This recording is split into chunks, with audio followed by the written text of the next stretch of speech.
Toastmasters. So I am so thankful that I get to evaluate Jonas because Jonas I find this can be really hard to evaluate because there's so much that you bring to the table, Jonas. So I really loved off how you really set the tone and doing the candlelight and bringing in the lantern and really giving people a good focus on where to be because a lot of people have different observation aesthetics when they are listening to an articulation or just anything, a story, learning. And so I thought it was a really great focus to really hone in on what you're doing. Um, let's see. So you did quite execute your goal, which was to tell a story within your speech. I think you did an excellent job with that. You excelled with your engagement with the audience and keeping them engaged with the story, very like variation.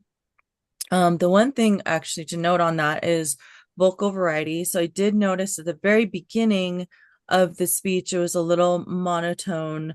And then as you progressed through your speech, it became more of a volume and different, tonal inflections on your speech and words throughout. Your clarity was wonderful.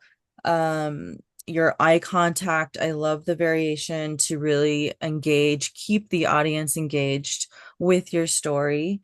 And at first I said, oh, he's not looking at Zoom, but then I remembered that you were tailoring this to in person. So you executed that as well. Some of the gestures, I don't know if I've mentioned this to you or some other people or somebody else has said this. I actually think maybe you have said this, but about Dragon Ball Zing when you're doing gestures. So like sometimes the Dragon Ball Z balls, energy balls like this, and sometimes it's out like here.